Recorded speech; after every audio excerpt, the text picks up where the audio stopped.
I'm always repenting for my ancestors, yeah. Demons know that we next up, so they test us, yeah. Haters tryna throw L's on us like Lexus, yeah. We storing riches up in heaven, yeah, that's investment, yeah. Hebrew Israelite isn't a hate group. We follow the laws, no matter the cause, that don't mean we hate you. They warring with us like Hussein do, then they try to blame us like it ain't you. Got the demons posing like they angels, yeah, I gotta go deep like the bass do. In the beginning was good and evil, now we all at the end, it's the same too. When the Most High not playing with y'all too, yeah, he about to come down like the rain do. He gon' baptize the world in a flame pool, and that waterproof like his rain shoes. Crisis break out, can it save you? And I hope y'all repent cause you can't shoot. Stop. Repent for my ancestors, yeah. Demons know that we next up, so they test us, yeah. Haters tryna throw L's on us like Lexus, yeah. We storing riches up in heaven, yeah, that's investment, yeah. Repent for my ancestors, yeah. Demons know that we next up, so they test us, yeah. Haters tryna throw L's on us like Lexus, yeah. We storing riches up in heaven, yeah, that's investment, yeah. Praise to the Elohim of Elohim, I feel the energy, enter me. That is a heavenly remedy, so-called family turn enemy. It get cold like antifreeze, their hearts seem to be 10 degrees. They only bless you when you sneeze, give me 100 feet like centipedes. I be repenting, Father please, your grace sufficient, it gotta be. You and the angels, they proud of me, I don't use Twitter but they follow me. Second address, gotta read, R.I.P. to Maccabees. The end is coming, wanna see, no defenses, only heat, shalom. Repent for my ancestors, yeah. Demons know that we next up, so they test us, yeah. Haters tryna throw L's on us like Lexus, yeah. We storing riches up in heaven, yeah, that's investment, yeah. Repent for my ancestors, yeah. Demons know that we next up, so they test us, yeah. Haters tryna throw L's on us like Lexus, yeah. We storing riches up in heaven, yeah, that's investment, yeah. Yeah. If they shall bethink themselves in the land whither they were carried captives, and repent, and make supplication unto thee in the land of them that carried them captives, saying, we have sinned, and have done perversely, we have committed wickedness, and so return unto thee with all their heart and with all their soul in the land of their enemies, which led them away captive, and pray unto thee toward their land, which thou gavest unto their fathers, the city which thou hast chosen, and the house which I have built for thy name, then hear thou their prayer and their supplication in heaven thy dwelling place, and maintain their cause, and forgive thy people that have sinned against thee. In times, you can't bring me down, I know who I belong to, yeah. What? I won't sell my soul, I know my worth. They say misery loves company. Yeah, show me hate, you won't get none from me. They say misery loves company. You show me hate, you gon' get love from me. These ain't raps, these Hebrew spirituals. I tell them guard your light, they wanna steal your glow. I started this with 60-second videos. Slight work, came up with this in like 5 minutes, bro. I'm thankful for this talent that he's given me. At this point I can write about anything. No, for real, he give me songs soon as it cross my mind. I hear the beat, connect the dots, and all the bars around. We wrestle not against flesh, guard your mind. These demons see something in you that's hard to find. That's why they talking down. You can't put no fear in me, don't cross the line. I'm a work in progress. No matter what I'm going through, I know who I belong to. Them haters wanna turn your smile into a frown, but never let them bring you down. I know who I belong to, yeah. I won't sell my soul, I know my worth. Yeah. They say misery loves company. You show me hate, you won't get none from me. No, no, no, no, no, no. I gotta do better, I got an idea, get some signs and we should set up shop. Word, they need to hear this word on every block. With no fear, we gon' keep going if they tell us stop. Bring affliction, I got on my persecution vest. Hearing well done, faithful servant, that's true success.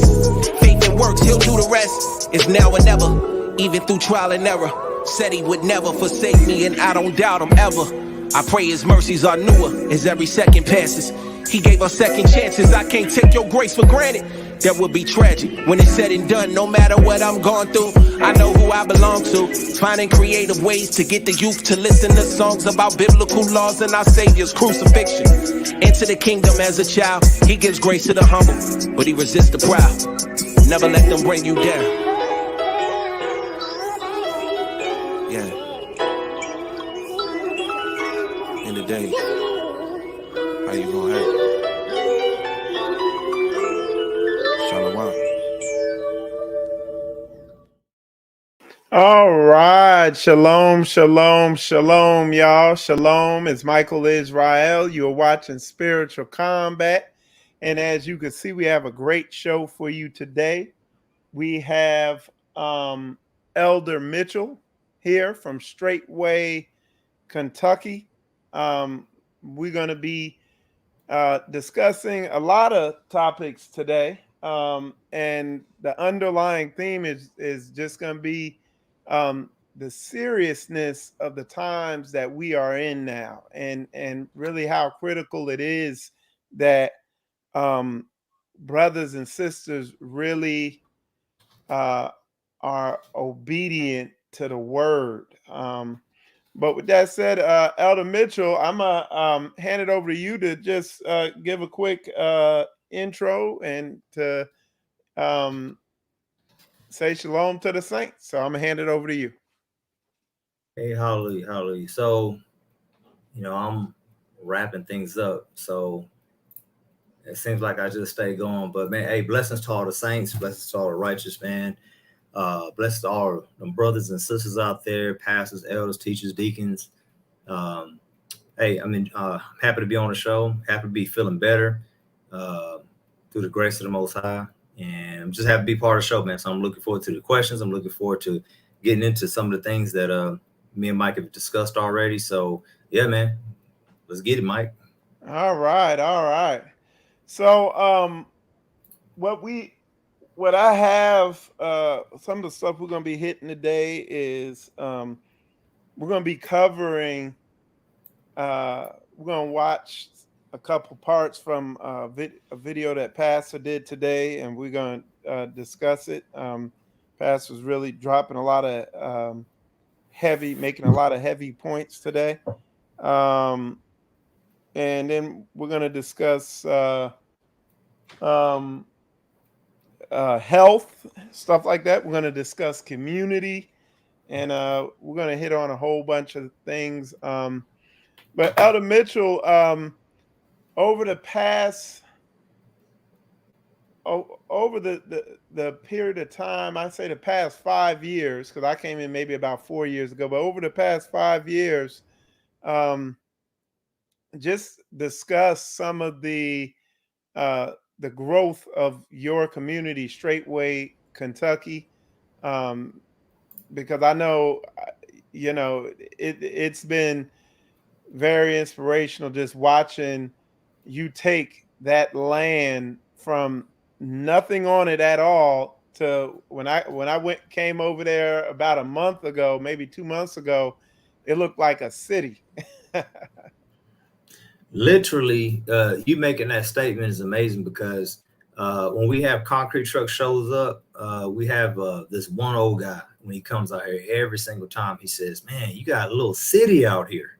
That's all he says. He says it every single time. And he told me, he said, sometime me and my wife, we just come down the road just to see y'all's progress. They just literally come. They literally just come to see what we're doing. They don't ask any questions. They don't know what we are. We don't try to put ourselves on the map. We're not touting saying, "Hey, we over here." We don't do that. We do literally what Shepherd has talked about. We just trying to live a quiet and peaceable life is really all we're trying to do. And I would just say you said 5 years. So I got out here in 2018. Deacon Gorman was already here in 2017, boots on the ground.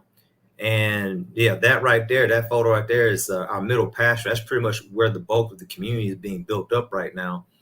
And there was literally nothing here. And I mean, man, I'll tell you like this. How can I put it? we did the pastor appreciation, and so on the backside, right, that's the other pastures that we have. So that's on the other side of the creek.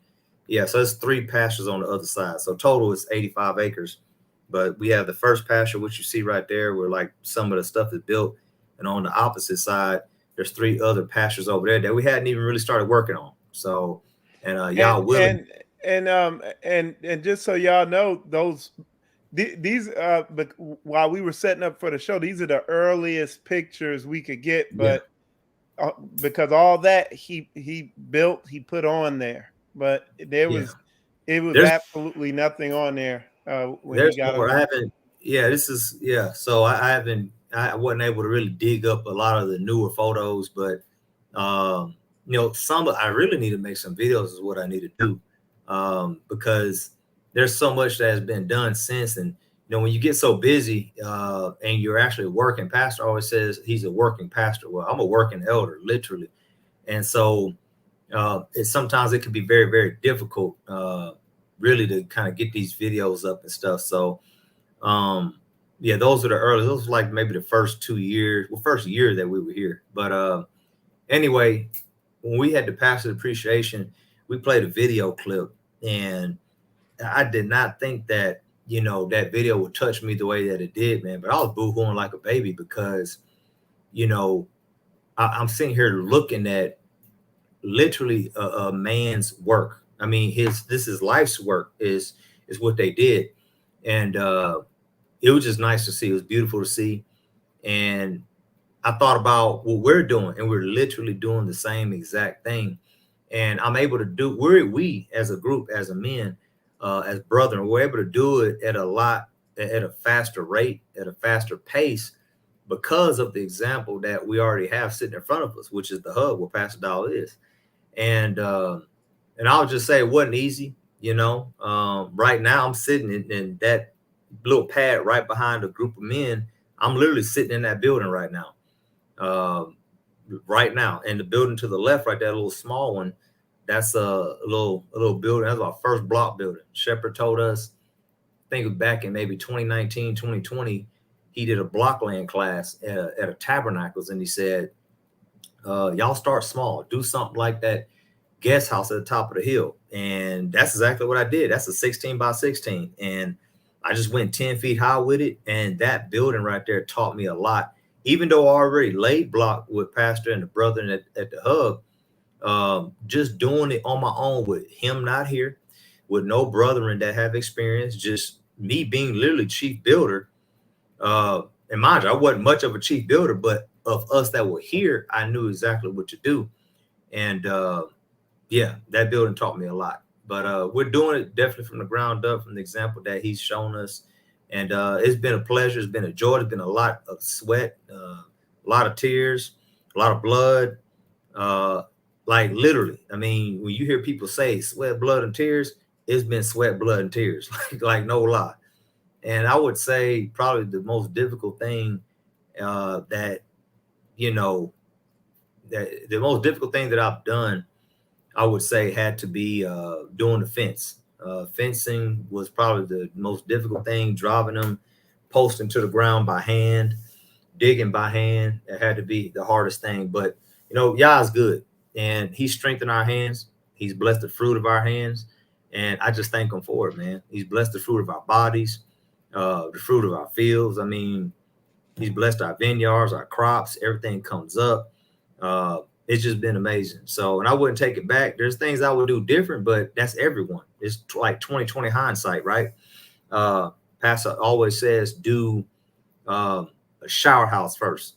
And we've yet to have a shower house. And one of the reasons why we want to have a shower house and more dwellings is because we've been stubbornly not buying mobile homes. We stubbornly have not built anything out of wood because Pastor pushes blocks so much, and that we've just kind of stuck to it. And COVID, the year of COVID, it was a very uncertain year.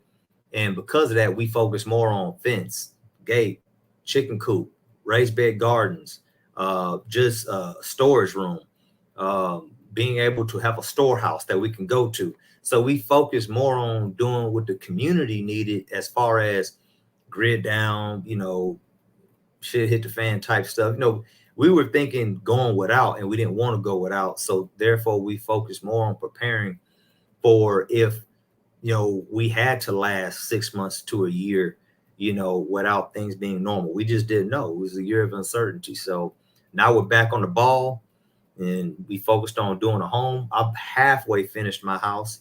I'm not completely done with it.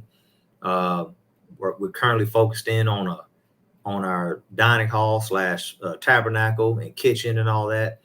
And we're also focused in on, at the time, at least, we were focused on buying, you know, tanks, water tanks, fuel tanks, kerosene tanks. We bought a tractor.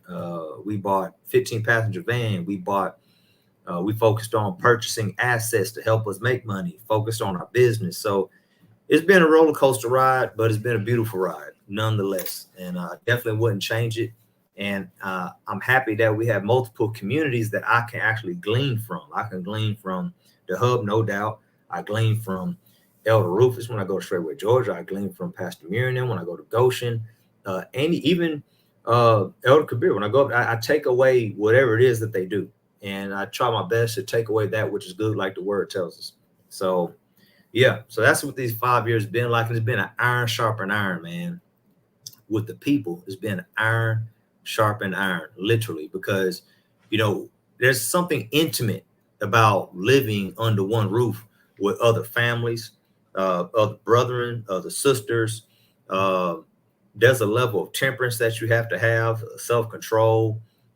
You have to be mentally tough, and you definitely have to have the Spirit of the Most High leading and guiding you, because if you don't, you're going to be on your way out. I always talk about it that, you know, I do my best. I want to bring you close. I want to push you away. Not to say that I necessarily want to push you away, but the idea is it's going to be holy pressure. This is what it's going to be. It's going to be the Most High. It's going to be holy pressure on you at all times, because you ain't going to be able to stomach being around, because at the end of the day, we're supposed to be speaking the same things. And, you know, when you are not all on the same page, you can't be speaking the same things. You know, can't be of like precious faith. You can't, it's impossible, you know. And then we just go to the book. So when you don't take care of hold up your end as a brother or sister, you're not in that word, you're not studying, you're not fasting and praying, you don't lift up your brother and sister, you don't perform the book in forgiving. And when you don't do these things, it's going to be to your demise. Everybody else will be going along just fine, and you just jacked up. And like Shepard would always say, you're the one feeling it. You know, you are the one feeling it, not them. You know, and then you get to a point where it's like, well, if it wasn't for that person. And everybody in relationships, they focus on, even in man-woman relationships, everybody does a lot of pointing the finger.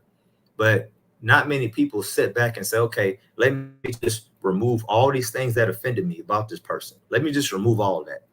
Let me focus on what did I do to help the situation? What did I do to help the relationship or the lack thereof that I have with my brother? Why is it that we have so much static? We never focus in on self. And that's the first thing we should do, is look at self. Because the only thing you can control is you. You can control whether you're going to be temperate, whether you're going to, have a complete lack of self-control or not, or whether you're going to actually draw from the book or not, whether you're going to choose to be offended or not, whether you're going to love. It's all a choice at the end of the day. And this is what an iron sharpen iron has been, man. And as we build, we start expanding. So then now the pressure's relief, even to the point my wife was like, I'm going to actually miss living over there. Wow, because it's the intimacy. It's the intimacy that as you expand, how do you keep the intimacy?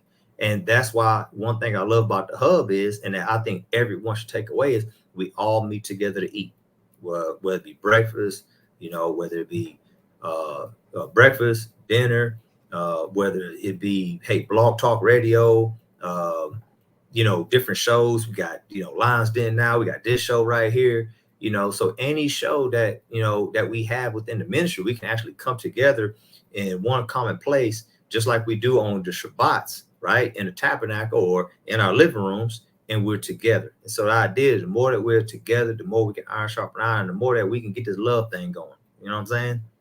That's good. I don't know if I answered the question or not, but that's You how did. it's been. That's how it's been, man.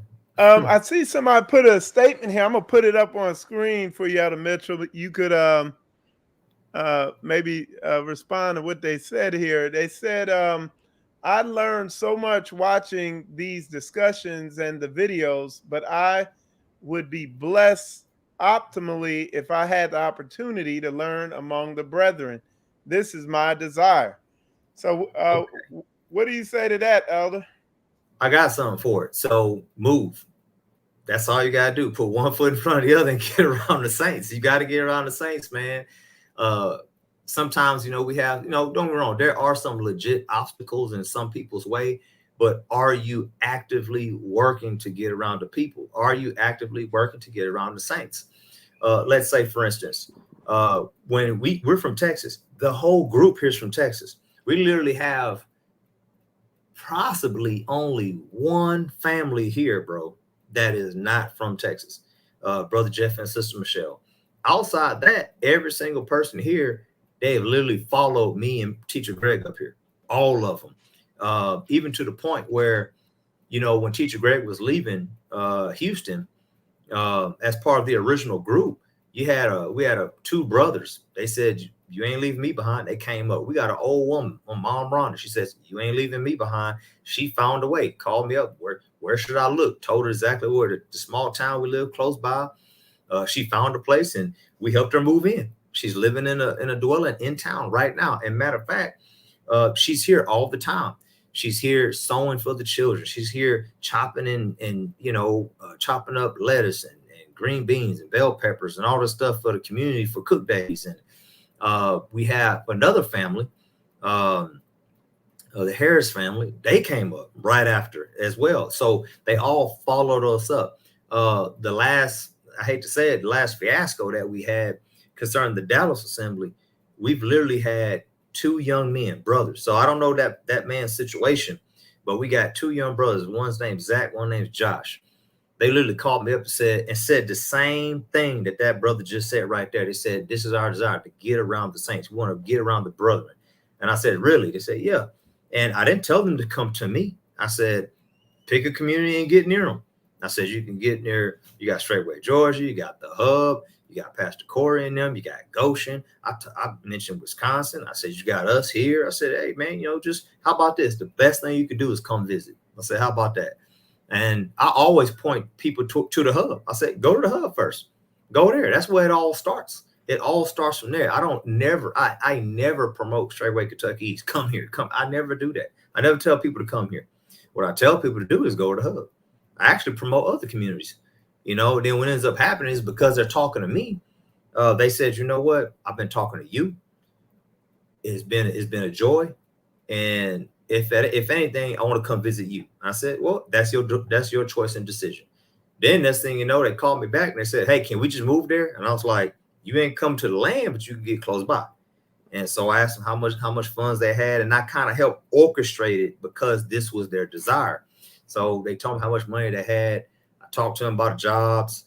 I spoke to them about how they're going to make ends meet, things of that nature. And I kind of I walked with them through the steps on how to get here. And literally in 1 week, they were here. After that conversation, they were here in 1 week. They showed up. The young brother bought a truck 2 days later. And the younger brother got a job like probably within 3 days of being here. And the older brother has been on interviews, but he's had more of a struggle because of the Sabbath, right? But he already had an interview. And guess what? He's with Deacon Gorman. He's with Teacher Greg right now. And Brother Joseph down in Georgia, pouring a slab, land block for a retaining wall and a job for Kentucky East. They with Brother Jonathan right now. They're going to bring back the proceeds to the community. That quick, that fast. They already here, man. So it don't take long. It's really it's you. It's the only thing holding you back is yourself. You have to make yourself known. People have to know them who they labor among. How the Bible says, know them who you labor among. The word speaks. So the only way that we're able to know you is if you show up, if you come. Shepherd goes over this all the time. You got people that are associated, right, with the ministry. We may see them, I don't know, in 2015. And then next thing you know, we don't see them till 2018. And we probably won't see them again till 2022 or something like that. These people are not actively trying to be involved in the body. They're not actively trying to know their brother and sister. They're not trying to do that. They're not trying to be family. They just want to be associated. They like the ministry. We associate with the ministry. So yeah, we like to just come on the feast days or maybe every other feast day, or you know what I mean? That's how they do. But the only way you're going to be perfected, man, is by being amongst the saints. That's it. The only way you're going to go to the next level is if you rubbing arms with the saints. You know, I got people right now I know, they still call their people from high school friends. They still call, oh, these are my friends. They still like to go hang out with those friends. They still like to hang out with old associates, old co-workers, old bosses, old coaches. They like that stuff. I have nothing to do with them, you know, whatsoever at all, unless I have to, unless I see that maybe Yah is working and dealing with their heart through the words which I'm speaking, right? Because it ain't my words, it's his words. This I understand, this I know. And only Yah can give them the ears to hear. But I see no benefit of associating myself with heathens. You see what I'm saying? So you want to be able to associate yourselves with the brethren, the ones that are doing the work, the people that have their hand on the plow and are not looking back.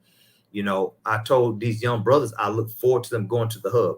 I want them to, you know, see young brothers like McNabb, Brett, or JC. But then you also have other young brothers like, you know, Josh Westmoreland and Isaiah, and, you know, just a whole bunch of these young brothers, man. You got Carlisle, you know, you got two nice young brothers down there in Georgia, you know, Brother Tim's sons, you know. So it's just, I like for these young brothers to get around the other young men in ministry that are serious about Yah, man, because what it's going to do is encourage you. And that's what getting around the saints is going to do. It's going to encourage you. Hallelujah. Hallelujah. And I think from what he says he's in Georgia. So yeah, and he's in a good place.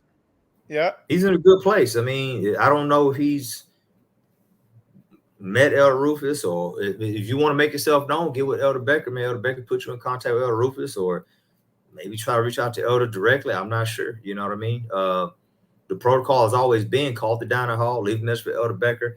He'll do one or two things. He'll take the message, he'll call you back and fill you out, you know, see what's up. Or he'll literally plainly, if you're near someone like Elder Rufus, he'll probably just give the message to Elder Rufus, say, hey, reach out to him. Or if you're near me, he'll just give a message to me, say, hey, man, talk to his brother. If you're near Goshen or, you know, one of these, you know, communities, he'll just literally give you over to them. Is what he'll do. You won't have to wait in some line or something. He'll just let the elder, the pastor of that area deal with you. And just so you know, that number you see going across the bottom of the screen, that's the number that Elder Mitchell's talking about. That's all you need to do. And don't stop at one call. If you call and you leave a message, man, my hand's dirty. I've been working. So, but you know, I told you I was just getting off the road when I came 30 minutes before we started. It's literally when I sat down and was sending you photos, you know what I'm saying? So, but don't stop at one phone call. You know, call multiple times. You know, you call once, you don't get a call back, and we call again, remind. You see what I'm saying? Because we're busy people. Elder Becker is a very busy man. Pass it out, very busy man. All the elders, pastors, deacons, teachers of this ministry are busy people. All right, they're all busy. So we will get back to you. All it does is just takes a little bit of time. So keep trying. Don't give up. Yeah. Okay. All right. So, and if y'all have any questions, definitely put them in there. And if they're relevant at the time, we'll definitely bring them up. Okay. All right. So the next question, Elder Mitchell, we had talked about this earlier. I said, how real is Yah in Straightway, and how do you see him working among the saints in Straightway? It's real. Yah is real. I mean, Yah is real. Yah deals with his people, man. He's dealing with us. That's one thing I know for sure. And I ain't gonna. I'll put it to you like this. You know, I tend to speak before Sabbath. You know, like early in the morning. I tend to speak early in the morning if I have anything at all, right? And so what tends to happen is I'll be speaking on something, and the next thing you know, Pastor Dow comes on that Sabbath, that like in 30 minutes, an hour. And next thing you know, he's literally speaking a lot of what I've just told the saints. And then now early on, saints would just look over at me. And I remember I used to have a lot of sisters, single women, man. They used to be all pissed off and mad. Oh, you told Pastor, I ain't told Pastor nothing. I keep telling folks, this is a Yah-led, spirit-led ministry, man.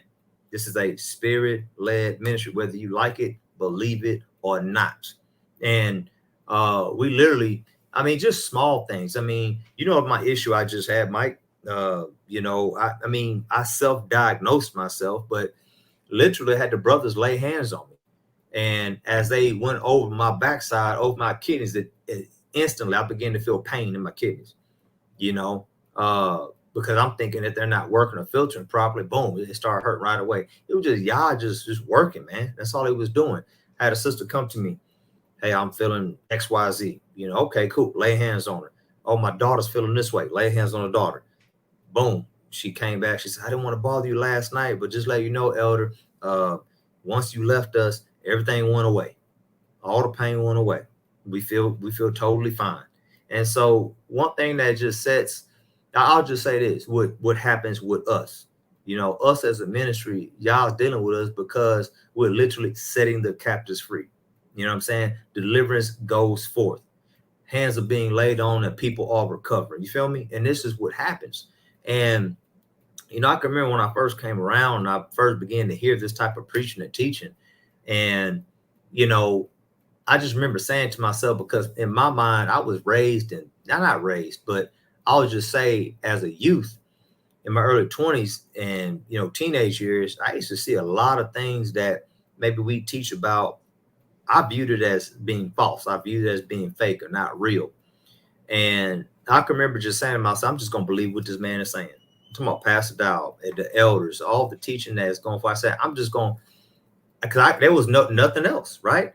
I mean, literally, I'm trying to listen to the word being preached in Christian churches and all this and that. But for some reason, no matter what Pastor Dow said, no matter how brash or harsh in my mind I thought he was speaking, and I would say, I'm not listening to him no more. I will find my way going right back to his YouTube channel. I will find myself going right back on Sabbath mornings, listening to the message. You know what I'm saying? So it was just like, okay, this got to be right, man, because I keep being drawn back to this message. So I'm like, you know what? Let me really try to hone in and figure this message and I'm asking y'all for the understanding. You know, and I remember when I first went to visit, I literally said to myself, I'm just going to believe on everything he said. I'm going to go all in. And I went all in, whether it be speaking in tongues, just laying on hands, deliverance. I just did everything. I said, I may never come back here. So I went for a whole week. I never take vacation. And that year I took a vacation and I went there for a whole week and I literally did every single thing that they did. Whatever work they did, I did. When they ate, I ate. If they were doing deliverance, I was doing deliverance. If they were praying and rebuking and cursing devils, I was doing the same thing. When they rejoiced, I rejoiced. You know what I'm saying? So that's how Yah is literally dealing with us as a people, man. He's at work. And all he needs is us to perform. That's it. We have to be willing vessels and put it on him. It ain't on us. We ain't got no power. You know what I'm saying? We got nothing. We come from the dust of this earth. So we're nothing. It ain't on us. It's on him. You know? And we just have to be faithful. And we have to have a sincere relationship with Yah to where he hears us. When he hears our cry, he hears our call, he hears our petition. And that's it. Hallelujah. Hallelujah. That's good. Oh, praise. Oh yeah, hallelujah. That's good. So today, it was today and yesterday. Pastor, he's been putting out a lot of videos, but he put out two in particular. And the one today, he covered some of the stuff he said in his video he had did late last night too. But I got some timestamps from these videos that I'm gonna play, and then I just you can't, Mitchell. I just want you to elaborate on them. So So I'm gonna bring it up here. All right, let me see. All right, and then we're gonna play this, and it's pretty short time stamps, but here we go. Mm-hmm. I say, just like the scripture says, this society and generation is gone. Focus on the children. If you are a man of wisdom, if you are a woman of a meek and quiet spirit, focus on the generation. Speak to those. You can look out and see amongst those children. It's amazing how that those that have been on this earth for a while, that we can sit there and look at children and watching them play. We can tell who's going to be righteous and who's going to be wicked. We can tell there's some hope for them. We can tell there ain't no hope for this one. You can tell that. Pour into the ones that you know that's going to expand us as a people and bring about a righteous seed. Pour into them. And as far as America as it is today, you need to just go ahead. We done did enough talking, enough deliverance, and enough prayers for this generation. We need to just let them go. They just need to go on their merry way. What do you think of that, Elder Mitchell? I'm with them. I'm with them all day. One thing that I've always told the people, and this is even in the assembly that I'm over, I'm not in the business of chasing after people. I'm just not in the business of it. The Bible tells us, man, to admonish 2 or most 3 times and then reject. Okay. So, and don't get me wrong, we've all been guilty of not following that. Yeah. We've all been guilty of it. I mean, you got mom out there, you got daddy out there, you got sister, you got brother, you got whomever out there. And, you know, you've admonished them tons of times. Us, even in this ministry, we've admonished tons of times when we should have just pulled back, because what you're doing is you're expending and wasting a lot of energy on the goats rather than the sheep. You see what I'm saying? You're wasting a lot of time and energy. And at some point, as an elder, I just learned how to deal with you.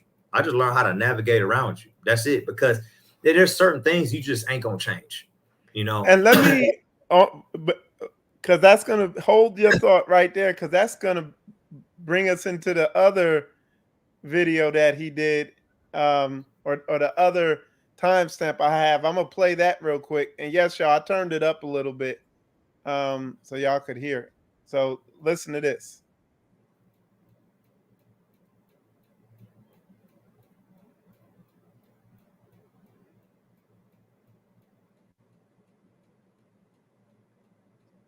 Hold on one sec, y'all.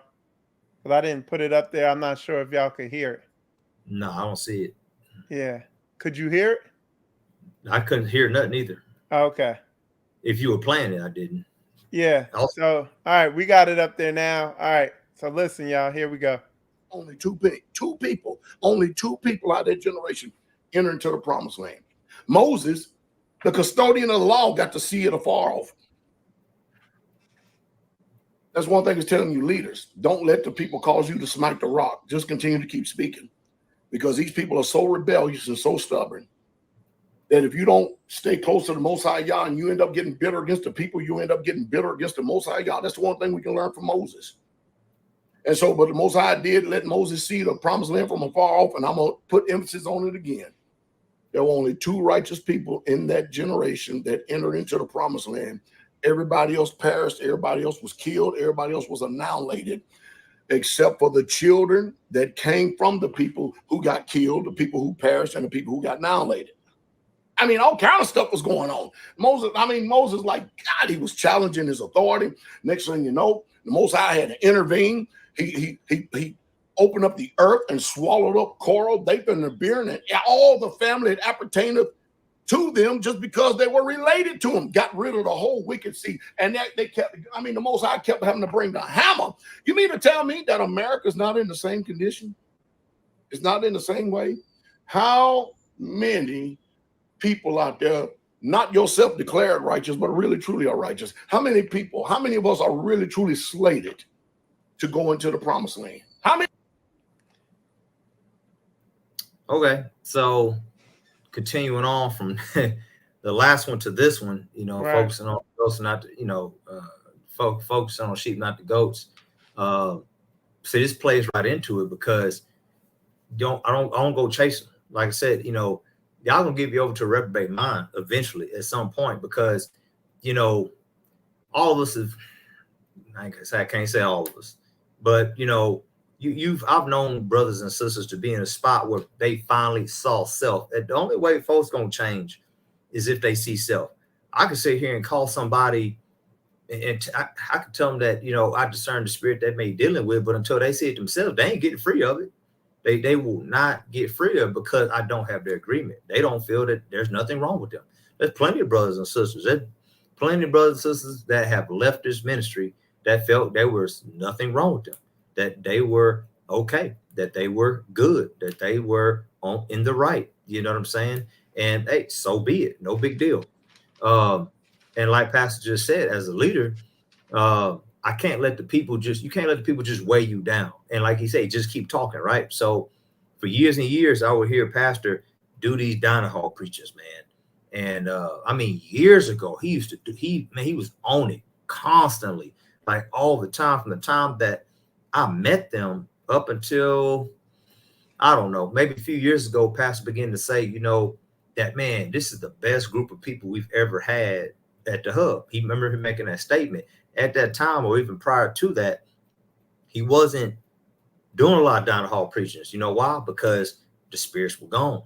The people were in a better state. And so what I'm saying is you have to do more and more diner hall preachings when there's something off. You always, as a leader, have to talk. You always have to preach. You always have to call out. You always got to rebuke. You always got to teach. You know what I'm saying?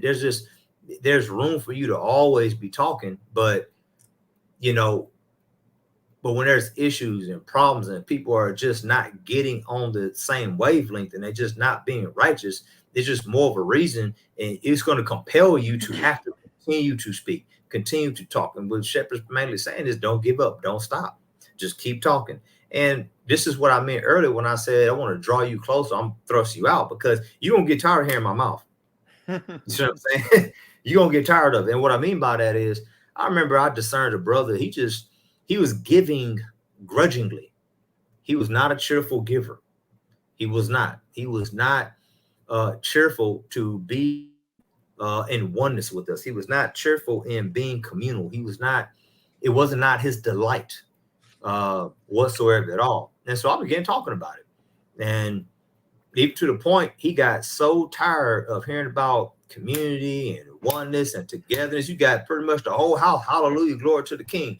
You got this one boy, he was just sitting there steaming. To the point he came to me one day. He said in front of everybody, said, hey, I got something to say. We say, yeah, go ahead. Yeah, I don't want to do community, man. This ain't for me. I don't want to do this shit. Exactly what he said. I said, man, thank you for saying something. Because I'm not gonna push you out. You're gonna push yourself out. So, and once again, the leaders know the sheep, man. I'm telling you, you ask any leader of any fellowship, they know the sheep there. They know the sheep that they're over. They know them. They know what's going on with them. They sense their spirit. They discern their spirit. And I tell you this, some of them, we don't even say a word to them about it. Because like I said, I can admonish you 2 or 3 times, but for us, we do it more than that. We probably go 5, 10, 20 times, right? And at some point, as a head, as a leader, you take a step back and you just got to give it up and be like, you know what? That's just what they're going to be. And this is what you're talking about with them children. You start looking out and you start seeing their little ways.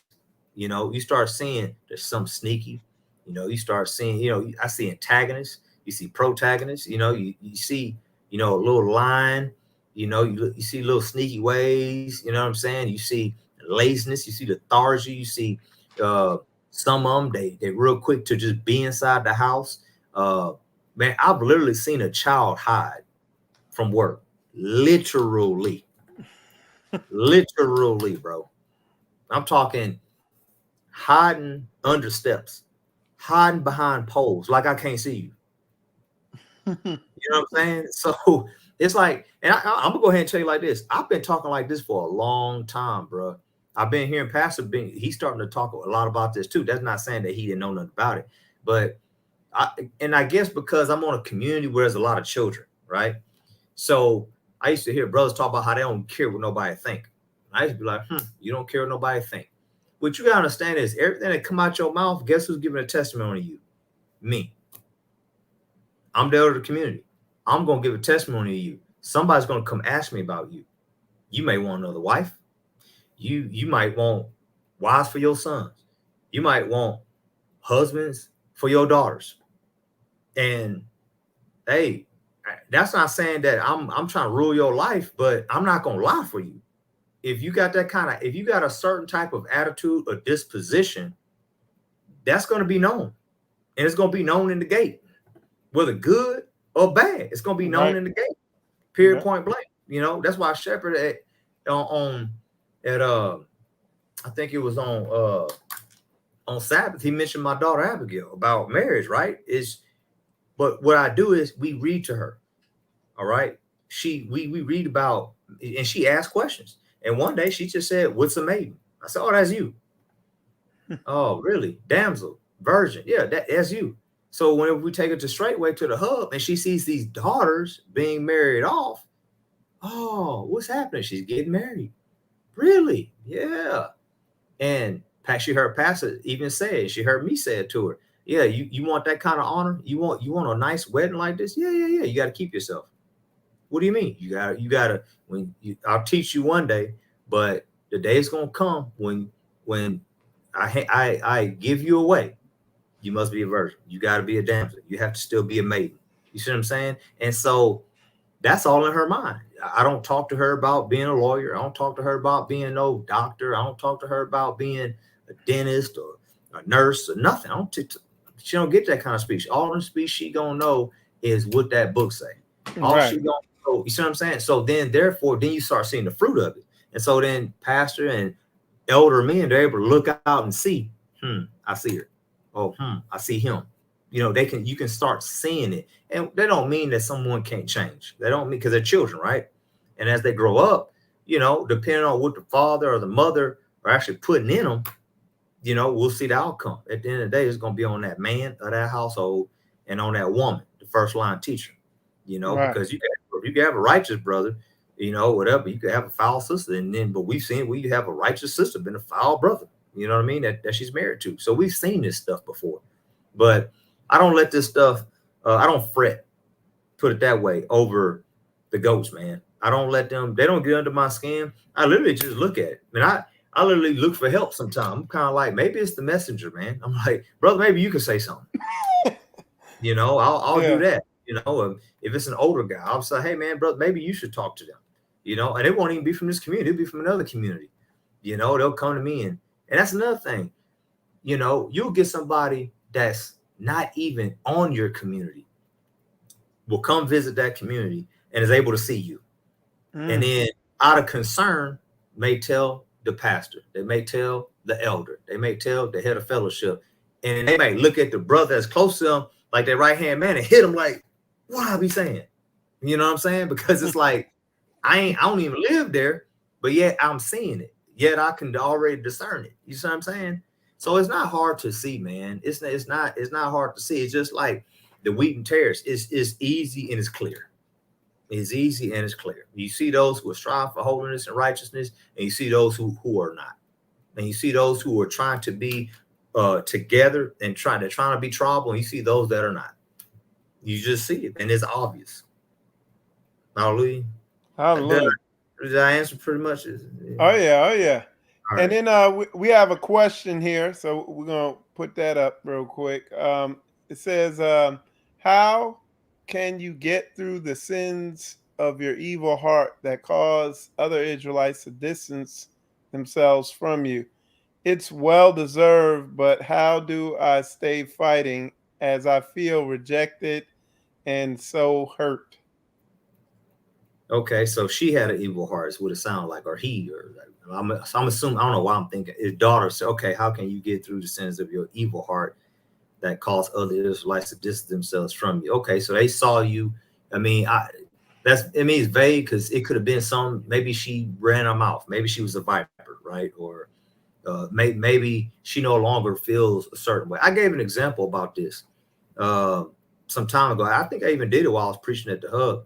But I remember a brother some time ago, and I was new at this time. This is made probably a decade ago, man, when I first came in, and that's when we first initially had the Viper thing going on, and this brother was talking a certain way, and me, I'm still got the hood mentality. I still got that gangster mentality, if you will. I'm coming from the streets where I'm just mentally tough and I just blow stuff off and it's no big deal. And he was talking about pastor. I'm just kind of like, and I was kind of like, bro, you tripping, you know, like, bro, man, he don't think like that, man. Bro, what you're saying, that's all in your head, man. And so I'm like focused on the brother, not knowing he's speaking the same way to other men, but other men aren't thinking like me. I'm over here contending for shepherd, right? To what the other brothers were not. And they were bottling all this up. And one day I heard the same thing that this brother had said in this other, I would say, not as mentally tough brother, if you will, or spiritually strong brother, right? And I was like, right there, I knew that where he got it from.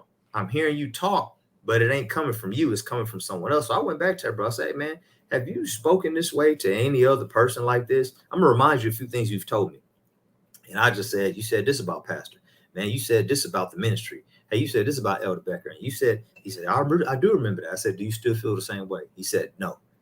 And I said, have you repented for it? He said, I'm glad that you're saying this. And I said, let me ask you this as well. I'm also throw this in there.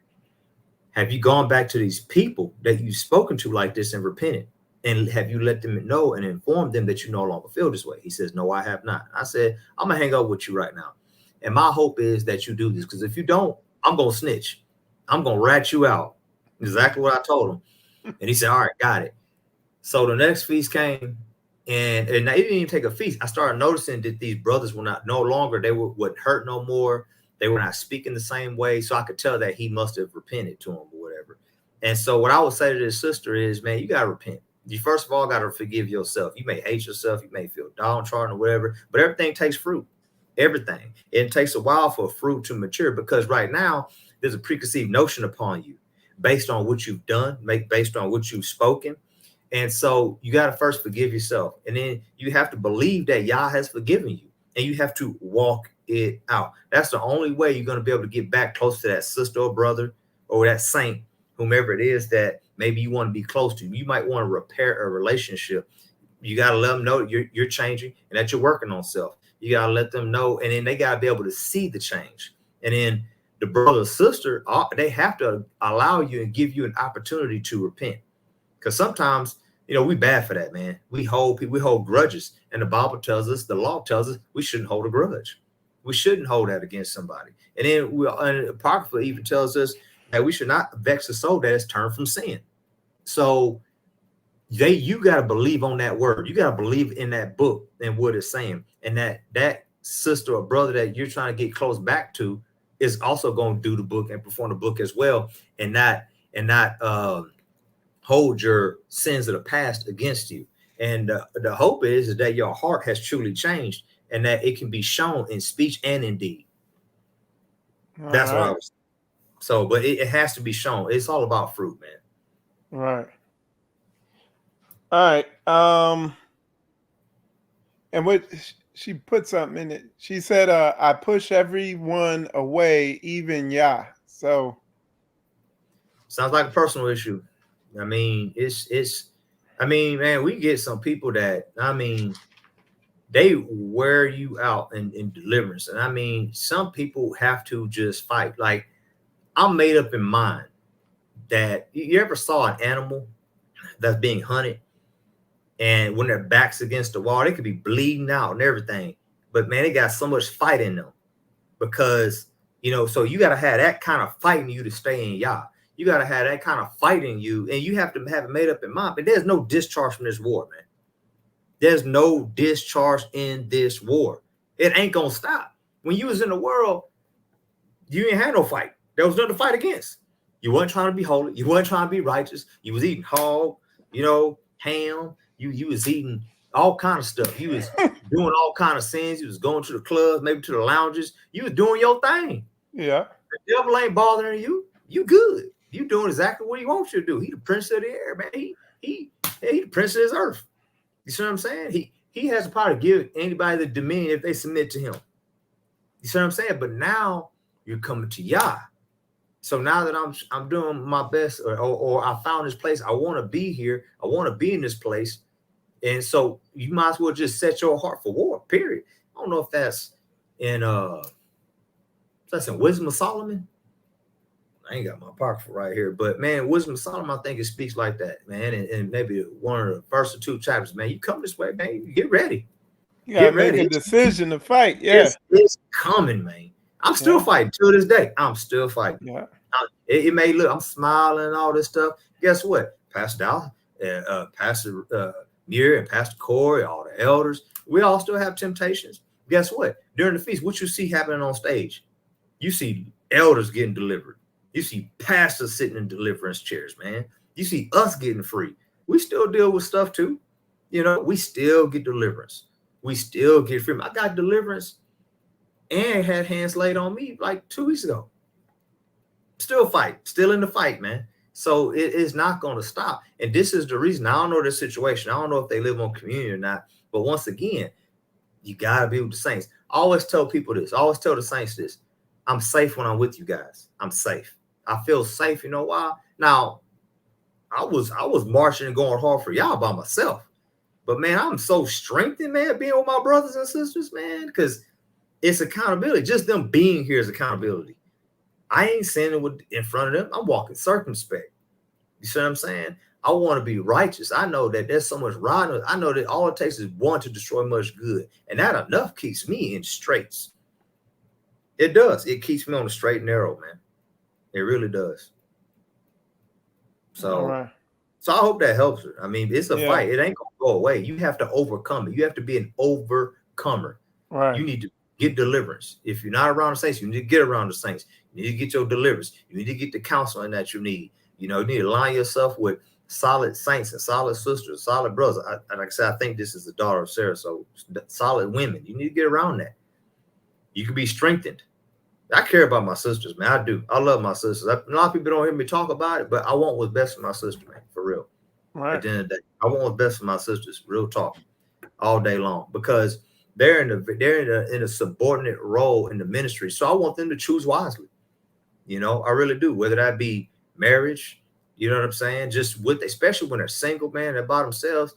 I mean, they need headship. They need to be guided. You know, the worst thing you can do is, if somebody asks you a question, the worst thing you can do is give an answer without getting counsel. Meditate, pray on it. Say, I'll get back to you, something. I mean, because sometimes we make these decisions and it's just a go. It's just a go. And I've seen sisters just get in bad situations, bad spots, man, because I don't know, man. Yeah. So get around the saints if you ain't already around. And like I said earlier, you can take that first step, calling that number right there at the bottom that you see scrolling across. Yep. All right, Elder. I have I'm gonna put it up here on the screen, and I have a word with the definition. I just wanted you to elaborate on it and speak on it, and that's complacency. And the this is a Webster's dictionary definition. It says self-satisfaction, especially when accompanied by unawareness of actual danger or deficiencies. An instance of unusually unaware or uninformed self-satisfaction. So I wanted to have you drop some wisdom on that if you could. Complacency kills.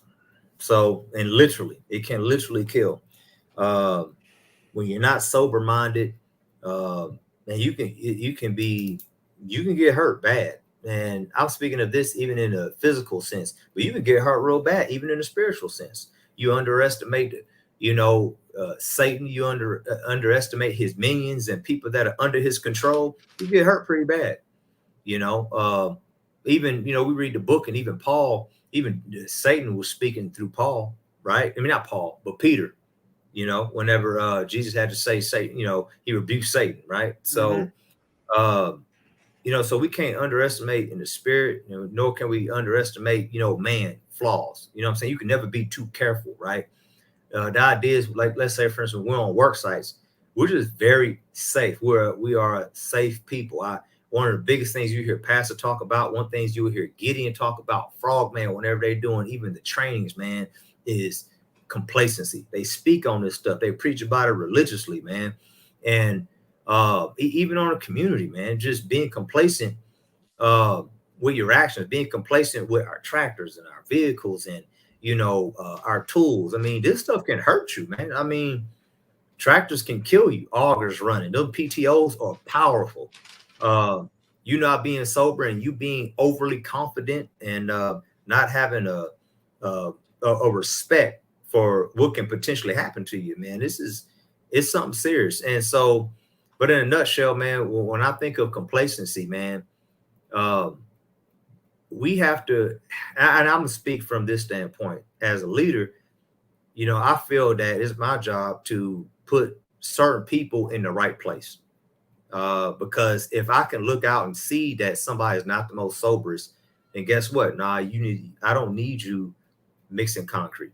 Or mixing mortar or I know, so I got some brothers, they're just laborers, man. I'm gonna use them to go pick block up and walk it over here. Go pick that wood up, bring it over here. Hey, go run over there and get us a string line. Hey, give me that hammer. Give me some more nails.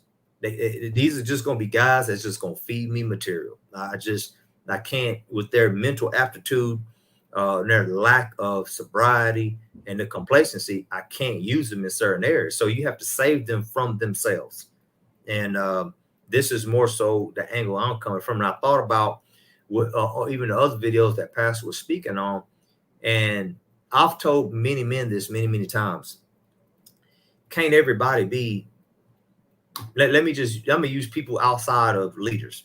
Can't everybody be a Brother McNabb? Can't everybody be a Brother Joseph? Can't everybody be, a Brother Brett? Can't everybody be a Brother Scott? I can't expect for people, and all these men on different levels too. I mean, can't everybody be, these types of men? You know what I'm saying? And the Bible even tells us whenever Israel was taken away captive, man, they left the poor in the land. And when you look behind the poor, they left the lowest of the land. You know what I'm saying? These people knew what they were doing. When you look at the book of Daniel, I mean, man, they put them in high places. They used them. They used the smart ones for the benefit of their kingdoms. You see what I'm saying? So can't everybody be, so that's why I see it as more so when we have these types of brothers, we can't give them options. We got these kind of sisters. No, there is no option. No. If we can, if at all, control it. If it's a brother that goes out on a job, then what you do on a job, I can't control. You see what I'm saying? But if you're on the land and I can control it and I can literally dictate what it is that you do, I got to put you in an area or a position to succeed, man. I do. I cannot allow you to hurt yourself. I got to protect you from yourself. It is what it is. And that's even in a spiritual sense. Like I said, you got to protect them from themselves.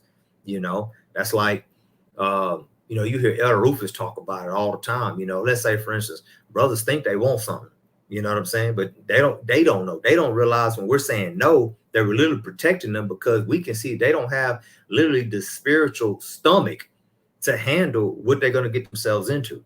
You see what I'm saying? Right. And there's somebody better equipped to handle that situation right there. You see what I'm saying? Whether that be a woman, whether that be a certain situation, like, no, this ain't for your ears. You see what I'm saying? Hey, we're going to go ahead and exclude you 10 out of here right now. And we do that during deliverance. I've done this. I've said, okay, we're about to handle this deliverance session or whatever. And we used to be all in one room as brothers. We used to do it together. And that's why we were so tight knit early on, because nobody was able to leave a room. We would have everybody in there for deliverance, man. And I got to the point I started realizing it was better off. If, we just excluded to save their ears from what they're going to hear. So, but, and then think about it. Because if you let them stay in there, they're going to get complacent and then let the shit out. You know what I'm saying? It should stay here, brother. But they may hear something they can't handle. They're going to get complacent out there and get weak in the mind and in spirit and then blurt some stuff out, So, I mean, that's in a nutshell, man, how I'm viewing complacency. You know, I'm saying in the spiritual sense, you know, first that which is natural, then that which is spiritual. But we got to protect saints from themselves, man, because, you know, and we got that in the ministry. We got some that are just chief. We have chief men and we got some low men. I mean, it is what it is. The same thing with the sisters. I mean, can't everybody be up here on a totem pole? It's just the truth. And I don't even view myself as being this grandiose person. I don't view myself as that at all. Like, you know thyself is what I tell brothers. Right. Know yourself. You don't push yourself past measure, man. All right. We got another question here. And it's is it right for a woman to be okay with wanting sister wives, but not if they're wicked? Like if the husband is lusting after worldly women, should a wife speak on it to him and let him know it's wrong? No, because you're not his head. He's the head at the end of the day. Now, I'll say this. I don't even feel like I'm qualified to speak on the subject because, number one, I'm not in polygyny. But it's just keeping it real. I'm not in it. I think that's a question for like a Pastor Muir, Pastor Dow, an Elder Rufus. You see what I'm saying? But, you know, just as knowing our roles, no, not at all. It's really, at the end of the day, it's up to him. Now, if he asks you, he opened up that door. He opened up that door to know your opinion, know your thought. He put you in that position to want to know what you think. Only thing that you can do is just go to Yah with it. You just need to go to the Most High at the end of the day, and you need to perform the book in the Book of Peter, where it tells you how you win your husband. Period, point blank. You know, by your chaste conversation and things of that nature, and let the fear of Yah fall upon him. You see what I'm saying? And Yah, you gotta let Yah be your defense at the end of the day. You know what I'm saying? Now, if he's in this ministry, just keeping it 100 with you, he can lust all day long, but he ain't gonna get no sister, and it ain't gonna be no type of approvals. You see what I'm saying? Without coming through the leadership. And so there's safety even in that. And this is why, you know, that's why I like Israel. That's why we have to be together. That's why we need our own society. That's why Israel, Straightway, this is our community. This is our ministry. This is Israel. To us, this is Israel. You see what I'm saying? So, and there's safety in that. You know, you should want that. And a righteous man loves judgment, man. So at the end of the day, you know, there's certain things I may petition for or ask for, but guess what? It may be a no. It may be a yes. And look, at the end of the day, what matters most to me is my relationship with the Most High at the end of the day.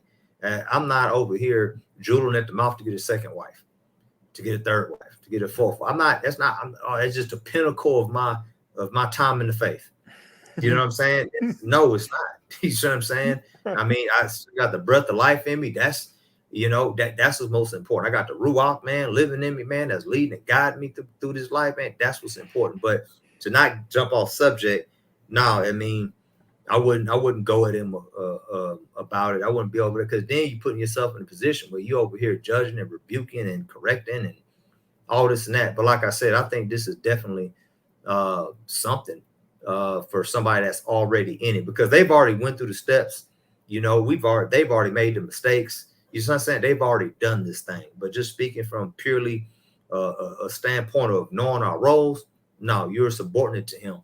And the idea is just to support him in it. If this is something that he desires, and all you can do is just encourage him to do it the right way. That's it. You know, because at the end of the day, they got to be sister wives, right? Oh, and she also asks, is it wrong to want a sister wife? I don't think there's wrong to be a sister wife, but just be careful putting things in his head. You know, you shouldn't be like that one. You know what I'm saying? But once again, I don't know the husband. He might be putting her in that position to say, who do you think? Right? I mean, it's all predicated on that man. You see what I'm saying?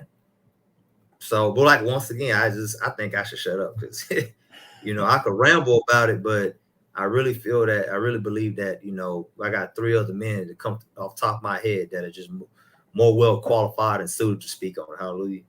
Hallelujah. All right, man. Elder, you ripped through that, man, through this whole show. I mean, you.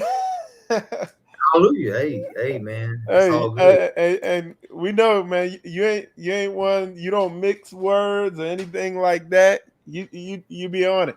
But what I want to go into now is another big area is diet and health. Okay, you know, you talked about it. You briefly alluded to it earlier, but just your you know people having an awareness of diet and health. I know me and you were talking, and I was just what I know now because I know a lot about herbs and diet and the effect of different foods on your body, and how they affect different systems in your body, like your nervous system, endocrine system, all that stuff. And I could tell you, like me growing up, man, I unknowingly up all the way up until not too maybe about 5 years ago, whatever, uh, I'm coming into the realization of just how bad I ate growing up. You just really have no idea. But want you to just talk about your experience with that. I know you put a video out a couple days ago about it, but yeah, so we chop it up about that. But go ahead.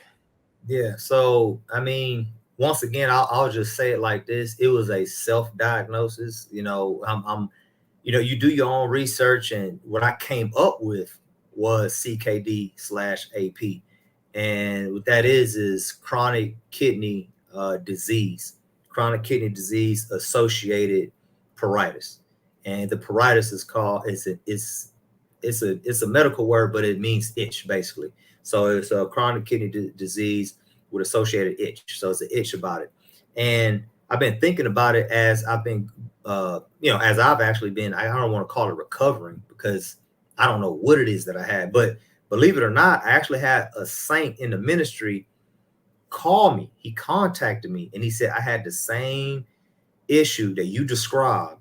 I had the same exact thing back in 2019. And I was like, for real? So I was excited because I had somebody to talk to about it. And I don't know, I can't remember what conclusion he had came to, but he did a few different things than what I did to kind of deal with it. Anyway, so what ended up happening with me, if nobody's seen the video, yeah, I ate bad, growing up. When I came to the ministry, I ate better, but I felt like maybe the damage has been done. But there were a few things I was doing that since I got in the ministry that was not good. I actually picked up a habit of drinking a lot of coffee once I came to the ministry because I switched jobs and I was working in an office environment. And one of the saints kind of put me on to like different type of coffees or whatever. And so I started drinking that a lot. And the way I drank it was the way I always knew how to drink it, which was cream and sugar, because that's the way my grandmother used to give it to me when I was 5 years old, which was crazy. But that's so anyway, so that's how I was drinking it. And then I had saints. I never drank wine until I came to the ministry, and the wine of my choice was sangria, but it had sugar in it. And so the first thing that began to happen to me was something called tinea versicolor. And this is where like you get like these little white poofy patches that shows up on your skin, but it happens like around your armpit area and the crevices like of your elbow, your arm area. It happens on your torso, things of that nature.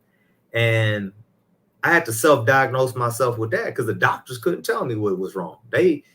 I don't know why, but they couldn't even tell me what was wrong. And so I just kept researching and I stumbled upon that. And I believe that's what it was. So I started to wean myself off of like coffee, not coffee totally, but I stopped putting sugar in it. I stopped drinking that wine. I put down beer, stopped drinking beer, and I stopped eating bread, or at least a lot of it. I stopped eating bread. And so I began to change my diet in that fashion. And sure enough, my skin cleared up. It was great. And so what began to happen was we honestly didn't eat dessert on this land for like the first 3 years. Like the first 3 or 4 years I was here, we didn't eat dessert. We just started eating dessert on the regular on each Sabbath, like maybe 2022, maybe the beginning of it, I think. And let me tell people something on the bread real fast. Yeah, go ahead.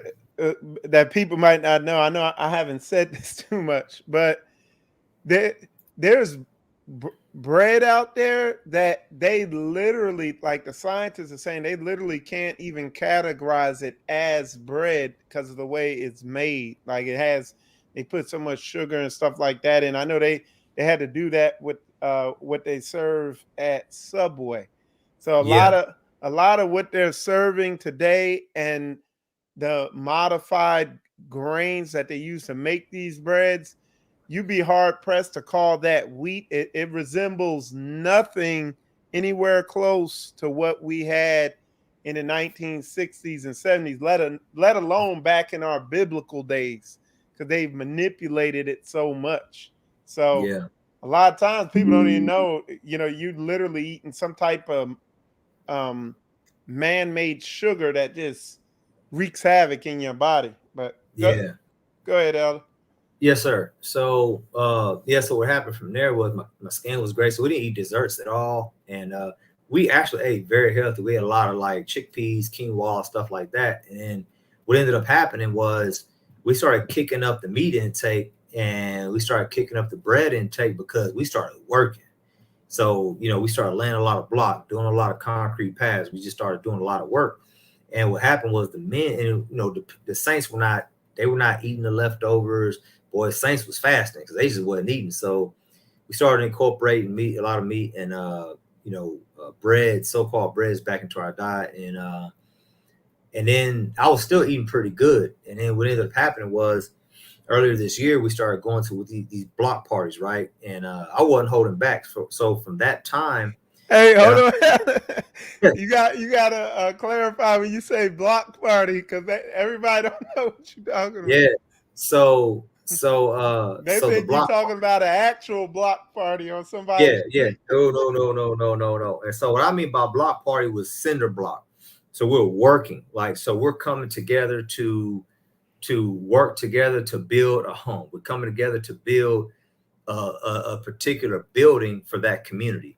And we have saints converging on a community from other communities, homesteads, whatever the case may be.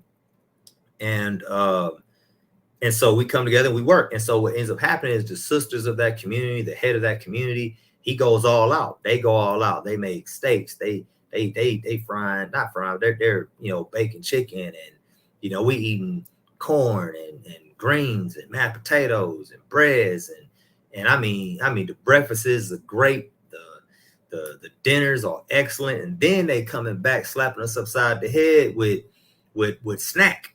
You know what I'm saying? The snack may be like pizza bites and burgers or barbecue, or you know what I mean.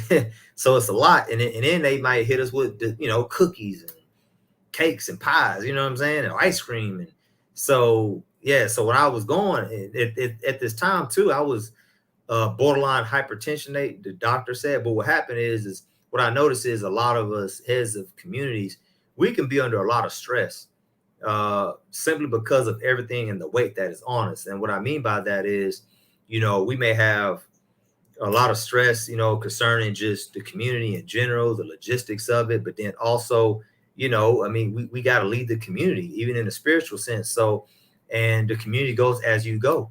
And if the saints and the people are not holding it down and freeing you up in order to where you can focus in on these areas, your blood pressure could be elevated. So mine was elevated. And what happened was I was literally bringing my blood pressure down, and I brought it down. It was normal. It was like 120 over 80, you know what I'm saying? So I was good. And so when these block parties started, man, I didn't hold back. I mean, whatever they gave me, I ate. And I asked for seconds and thirds, man. I was getting it in. And then when I left these lands, like let's say I left Goshen, I came back home, I continued to eat like that because we was land blocking. We was doing our thing. And then I had 2 weeks, people coming and getting it in. And then I went to Georgia and we went for phase 1, phase 2. So after phase 2, like when I was there for those 5 days or so, I was there over the weekend. And I could remember I got to like the last 2 days there. And I remember I didn't want to eat the breakfast. I didn't eat it. I ate just the watermelon. I ate just the fruit. And then I got to dinner and I ate one plate. Then I literally picked the plate up, the cookies that they set there. And I walked it over to the kitchen. I found the sister and was just like, can y'all take these away? And I was like, you don't want them? I said, I don't want no more. And I just didn't want it. And then my last day there, same thing. I just ate the fruit in the morning. But I think like the damage was done. My body was really feeling it. And so then, of course, I went back home. And then I get home and I ate a big plate of pasta. It was chicken pasta. And I ate salad, and then they put some homemade dressing on it. But of course, they use certain condiments in that dressing, and it just set me off. And I'm itching and burning, and I'm just inflamed. I mean, this went on for 5 nights straight. And if you haven't heard my video, go and check it out. I mean, I kind of go in a little bit more detail, but I burned every night. I'm on the phone with Mike, man, and Mike is like, "You gonna be good?" I'm like, "You sure?" Because I'm like, this stuff bringing me to my knees. I'm asking y'all what I do.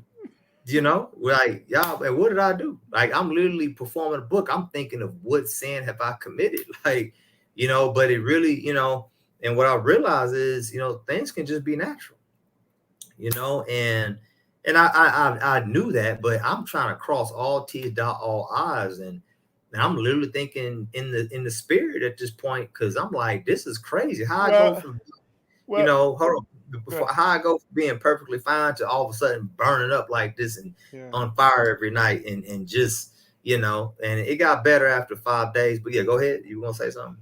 And real fast on what you're speaking on now, just so people understand, I see one sister asked a question, so I'll answer that too. But it's a lot of us aren't knowledgeable about really what's going on out there in the food industry, and I'm gonna just hit this real fast because the sister asked what they've done with wheat and just grains in general, particularly wheat, because the wheat actually will spike your blood sugar more than sugar will, the wheat they have now.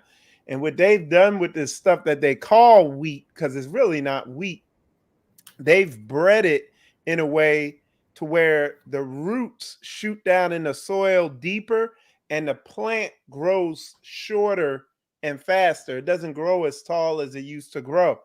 And it's just a money thing. So it could grow faster.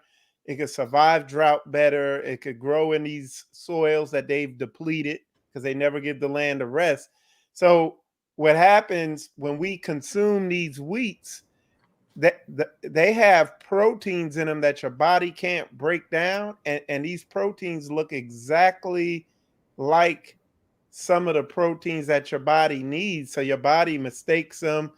And when your body utilizes some of these proteins, it can throw your body into what they call autoimmune disease and all this stuff like that. That's just one of the issues with it. There's other issues, but what happens when you consume these weird proteins, your body is doing the best it can to capture them and put them and get them out of it. And what it does, it overwhelms your lymphatic system. It backs up your kidneys. And then your third kidney is your skin. So then your skin starts reacting, or it could react in other ways. I mean, that's a whole nother show, but that's just it in a nutshell, and that's what I was explaining to Elder Mitch, because he came up with the name, and I think he said tinian, versicolin, and stuff like that. They have names for all this stuff. But the way I look at it, are your kidneys backed up, and are you backed up lymphatically? And the way I determine that is a couple simple ways to determine it. Asking their diet in particular, and then you work from there because it's not that complicated, But go ahead, Elder. Yeah, hallelujah. So, but but just these words and names, and I like the fact that you think of it the way that you do, because it just was helping me know what was going on. Right. And the tenure versus cold was just an overgrowth of yeast, is what I came to a conclusion to. But so pretty much since I got better, well, let me just say this. I remember, so I thought something was really wrong with me because I was like having joint pain. I was having headaches. My neck was hurting. I was feeling super weak. It sucked. The whole experience sucked. But what happened was I was eating fruit that whole time while I'm going through these episodes, and I'm putting on burdock root. I'm putting on plantain. I'm putting on different salves that Mike sent to me, and it wasn't pleasant at all. But when it got better, one thing I realized is when I was looking online at people that have this itch, I don't know anybody that got rid of it as fast as I did by following the detox of the fruit diet. I don't know anybody. I've yet to find. There's people right now that they've made their way into dialysis. These people are near kidney failure. I've seen people with liver disease, and they have this thing going on, and they still itch till this day. And I'm talking like people aren't getting past it for 6 months, 2 years, 5 years. They still itching, bro. They living with this stuff, and they call it normal. And I'm like, I'm over here like, dang, I hope it goes away. Man, I hope it goes away. And Mike just was so encouraging because he was just like, you good. He just kept saying, you good. Oh, I already know it is. You can be straight. And I was just like, he was so confident, and and you need that because not everybody experiences the same thing, because some people don't get the itch. A quarter of people that have these issues with kidney issues, liver issues, lymphatic issues, some of them don't get the itch. Some of them are just low on energy. They just super weak and tired and lethargic. And some people, their nails start changing colors and stuff. But for me, it was the itch. It was just coming out of my skin. And I was inflamed, and it was toxins coming out of my body that I come to realize. And so the last day I can remember, I told Mike, I was on the phone with him. I'm like, man, what should I do? I'm like, this headache won't go away. He said, eat a banana. I just ate a banana. I just listened, and the headache went away. I woke up the next day, and I went to work. My legs was itching a little bit. I put some burdock root on it, and I put my pants on. I went outside in the sun, started sweating, started working with the brothers. Immediately, the itch in my legs went away. And from that day forward, I have not itched at all. And every day I sweat. Every day I jump on a trampoline. Every day I go for a walk. Every day I'm doing some type of physical activity. And I'm doing all this while eating fruit. Hallelujah. And the whole time, berries and melons. Now, I did break my fast, my fruit fast, 2 weeks after, because I was preparing for a job out of town that I didn't end up going to. So I kind of broke it for no reason. But I broke it with salad. So I broke it with salad. So right now I'm only eating fruits, salads, and chicken, maybe chicken, but really fish.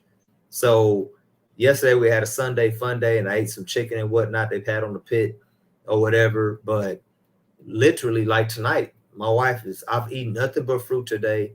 I ate a small piece of chicken, and then this evening I'm going to eat fruit and salad. That's it. And that's kind of what I'm staying with.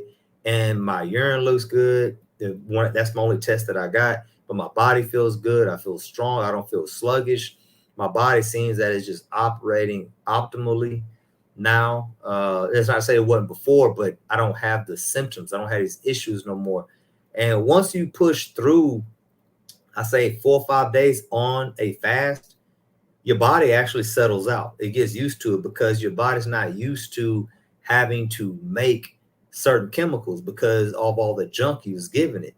You was eating a lot of sugars. You was eating a lot of breads. You was, and all these things were fake. So your body's naturally not making a lot of stuff. It's like taking creatine or protein all the time. Well, your body ain't, it naturally makes it already, but you just taking all this stuff because you want to see a faster result. So, and all of a sudden you wean, like people that take steroids, you get off steroids, man, you about to hurt. You know what I'm saying? You go on cold turkey. It's like a person on crack. You get off the crack, go cold turkey. They have a rough time. So And this is what I was having withdrawals is what I was having. So that's why I had the headaches. That's why I was dizzy. That's why I had the joint pain, the neck pain, the muscle pain, the aches, stuff like that. Cause I was changing my diet. And so right now I fully plan to stay on this diet. My wife is already making grain-free, sugar-free stuff for my children and myself. Yesterday, the children ate burgers on buns that she made from scratch. She made wraps for me. I literally ate my chicken with wraps, you know what I'm saying, that she made. It was grain-free. It was not what you think. It's Hey, like and Elder, if I could, because somebody somebody asked, they said, since I'm not out yet, what kind of wheat can you buy to make your own bread? And what I would recommend you do, I'm gonna put this up here, is you could go to Sister Cora's website, Household Herbs, and let me see if I can get it up there.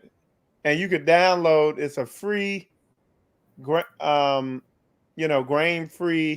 recipe book. You know what I'm saying? She got substitutes for everything in there.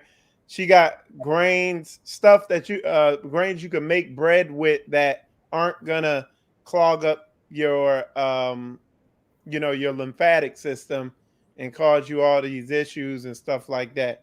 So you can just download that. It's free. And you could run from there. yeah. Go ahead, Elder. Yeah, my wife she's taken from that book and she's already trying stuff, but she's trying stuff that's not even in the book. Yep. I sent Mike a picture of she did a root and she just chopped it up and I think she baked them and then she made a homemade garlic sauce. She took Wow. avocado, garlic, and something else, and maybe four things, and just busted it up. And she has a whole like thing of it. And I got a brother Josiah. He for our Sunday fun day, our cook day, it was like a cookout. They had burgers, hot dogs, and chicken or whatever. But he literally we put the ketchup and the mustard and the mayo out. But I had my brother literally make a healthy sauce. And when he made one, it was hot. He made one that was like regular. And then my wife had the garlic condiment. So the whole community had healthy condiments as well. You see what I'm saying? So I mean, so we're already starting just to wean ourselves off this stuff. You know what I'm saying? Now, me more than anybody else because of what I had going on, but Right. I got other brothers that have other symptoms that need to eat like me. So I've already talked to them. And one thing I can say is something pain is a good teacher. Pain, it's you learn from the things you suffer, and pain is a good teacher, man. Because one thing pain will do, it's gonna cause you to move. It's like fire hitting that ass. It causes you to change. So when you are forced, and some people do that, some people just continue on, you know what I'm saying, until they absolutely have to, and that's the wrong time to do it. The idea is to do it now while you're still good, while you're healthy. Right. You might not be, your kidney may not be shot, might not be 50% below, but man, if it's at 50, man, hey, it's time to make the lifestyle change. You know what I'm saying? Because the American diet is terrible. It's terrible. It's horrible. It's horrible, and it's something that you just don't realize. And real fast on that, Elder. This is the thing that a lot of people don't realize. The other thing with bread, I'm grain free. Like I can't eat bread because I done ate so terribly. I gotta totally stay away from it and eat the wheat alternatives. But some of the brothers and sisters here, they still eat bread sparingly. But people have no clue how much grain they actually consuming in a day. I mean, because they putting it in everything. Sugar's a grain, corn's a grain, rice is a grain, and there's alternatives of that. Like there's corn sugar or whatever. You know the name, rice something. If you look in like peanut butter, mayonnaise, they're putting grain in that stuff. Like literally everything's full of grain. If you buy orange juice, apple juice in the carton, full of sugar. You know what I'm saying? So we're literally gourding ourselves with, it's gluttonous, the amount of grain we're consuming. And that also contributes to a lot of the issues people have. So a lot of people, you could cut back on grain and see a significant improvement in what you got going on. Yeah, and what I was going to say, add to that, is the people that I'm finding online, they don't stop eating the way they're eating right away. What they do is they start weaning themselves off of stuff. These are heathens. These are heathens, man. I'm talking about, these are people that are in stage 4, stage 5 CKD, man, and they don't. All they do, they just go plant-based. But what happens is their itch and all these other symptoms and their numbers, they don't change for like 90 days, 6 months, a year, 2 years, because they're still trying to eat the old way. They don't want to fully change, is what they don't want to do. But I literally went cold turkey with it. So I went cold turkey with it. That's where I'm at. Right. I went cold turkey, man. All right. Hey, Elder. Okay, we're gonna change the subject. Somebody had a question here.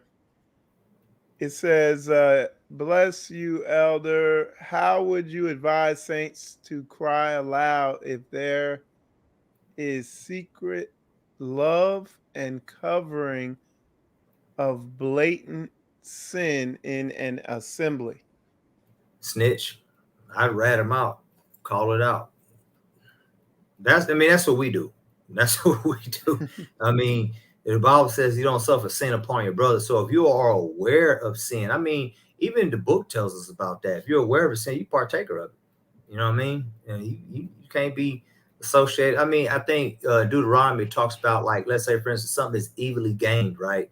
And you're aware of it. You know, you got to let it be known. You know what I'm saying? So if there's something going on within the camp, and I tell wives this all the time. I mean, some men may disagree, but my wife could do it. I don't care. My thing is, I want my soul to be saved. So if I'm sinning and she sees it, even if she may be wrong about it, I don't mind her bringing it to the elders. She'd call them. She'd call Elder Rufus, Pastor Dow. She'd call Pastor me, any of them. She'd call any of the pastors or elders and rat me out. I don't mind sitting before the elders. I don't mind. It's just, that don't mean I want to, you know what I mean? But the idea is, I don't want to be put, I don't want to ever be in that position. Right. So I strive to be righteous so I don't have to be in that position. But I know that there's also safety in the multitude of counsel. So I don't want to be sneaking and doing shit. You see what I'm saying? I don't want to be trying to sneak and get something that, you know, I can easily just go and get it the righteous way. I could just make my request known and just let it be known, right? Rather than doing it on the sneak. And then now a blatant sin is a blatant sin. You know, the idea is, I've even told my wife, don't be a Sapphira. Everybody know the story about Ananias and Sapphira. I've told my wife, I've even preached this to the saints, even to the wives, that they husbands sitting right there. And I just flat out tell the women, don't be a Sapphira. Don't find yourself in it. Man, I'm gonna tell you like this. I got a sister right here on this land right now. She hasn't been with us for 6 years. And 6 years ago, she was married to her husband, and they were both living with us. And her husband was, I'll put it like this, he was not abiding by the standard nor the customs of the ministry nor the assembly. She knew he wasn't, and she never said anything. And I spoke to the brother at that time, and he, how can I put it? He decided in a nutshell to leave. And I said, no problem. I don't mind you leaving. If you don't want to be here, I don't want to force you to be here. He convinced his wife that what he was doing was right and how things were going to be, and, you know, all this other stuff. And man, they ended up leaving the assembly, and Houston is made up of like 3 rings around the town, and there's an inner ring, a middle ring, and an outer ring. They were on the way out of Houston, and when they got to that outer ring, and they got past the outskirts of the city, and they were leaving, he looked over at her and he told her, "I just wanted somebody to go down with me." So what he told her, literally. So there you go with your blatant sin. So the Bible tells us to save ourselves from this untoward generation. And you want to know how to crawl out? Go get a hold of an elder. Go get a hold of a pastor or something like that, or the head of that fellowship or something like that. Let it be known. Let the sin be known, man. Don't snitch. Matter of fact, go to your brother. The word tells you to you should all rebuke thy brother, right? Or sister, in this case, or whatever, and not suffer sin upon them. So, now if we're in a situation of a husband and a wife, my recommendation is to go and entreat your master, because that's exactly what he is. Go and entreat him. I would do exactly what the word tells us to do with an elder. You entreat him as a father, right? So you should have that type of reverence. Man, there's sometimes, man, I've gone to pastor, man, I've literally got down on one knee, like a coach, like you in football, you get down on one knee. Or sometimes I've literally, and I think by now he kind of knows what I'm doing. I'll go in the house and just sit on the floor. He said, "Have a seat on." I'm like, "No, I'm all right." I'm literally asking him something. What I'm doing is I'm abasing myself is what I'm doing to sit at his feet. You see what I'm saying? Now I could sit, he sees me as an elder in the ministry. I'll have a seat. I literally sit on the floor sometimes, and I'll get on a knee or something like that, take a knee. But that's just that's just how I roll.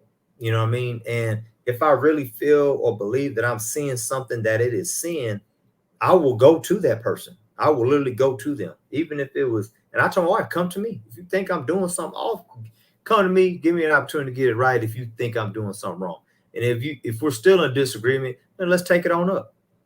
Because I want to be in Israel. I want to go to the Levites. I want to go before the priests, and I want to see what thus saith Yah. You see what I'm saying? That's me, And I mean, and that should be any righteous man, any righteous sister. They should want to be right, And those that don't want to be right, these are the ones that get weeded out from among us, because they choose not to get right. Ain't no man gonna tell me what to do, because I know the book, and the book say blah blah blah. Because we could justify our sin all day long, We can find some of that book to justify it, right? Like smoking weed. You don't see nothing in the Bible talk about smoking, but boy's gonna be like, "Hey man, for the service of man, bro. You know what I'm saying? Herb of the field, baby. It's just that's how they're gonna talk. Yeah. But the word don't say nothing about smoking it, but then they're gonna, scientifically, and I do it for medicinal purposes, and man, we just don't do that. That's not what we do, part of the assembly. You know what I'm saying? So, so that's how so to answer the question, man, call it out. I mean, I think I answered the question. You could give a thumbs up, so I can't see the chat like you can, but right. I mean, I hope I answered it, but the idea is to run tell that. Yeah. So, and I mean, that way, you don't be a partaker. I ain't gonna have that on me. Not me knowing I ain't saying nothing. I'm gonna say it. Right. Or at least go to them and leave them alone. Right. That's also a book, but that's if you have an ought. So. But a sin, I would follow the law and go rebuke thy brother. Go and treat him at least. I do in treatments. I tend not to rebuke unless it's one of these low base brothers. Like I said earlier, you got the chart, right? You got people up here, but you got them down here. Man, there are some lowest of the land in the ministry, man. It's just the truth. And some of us just got to know that. I literally had a brother tell me that before. I gave an example of an A brother, a B brother, and a C brother. And I said, and I said, hey, he got foresight. I could explain something one time. They get it, they understand it, they can perceive things, they can see it far off.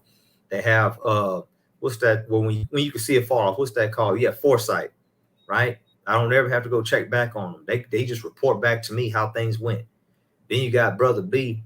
You got to explain to him what's going on. He gonna do exactly what you say, no more, no less. Right. But he gonna sit down and kick his feet up. He ain't gonna go no further on the job until you show up and say, "You're done? Okay, come on. Now I want you to do this." And then you got C brother. You gotta train him every single day to do the same job. He just ain't gonna get it. You can't leave him alone. And you gotta save him from himself. And I had a brother come to me, and he said, "Hey, I'm that brother B that you talk about." And I said, "Really?" He said, "Yeah." I said, "At least you know yourself." You know what I'm saying? So, hallelujah. But yeah, all praises. Praise God. Hallelujah. Yes, indeed. Well, Elder, this been a good show, man. I really appreciate you coming on. We're gonna definitely try to do this. I'm definitely gonna have Elder on again, and some of the other leadership. I'm gonna be bringing them on as time permits. But Elder, did you have anything else?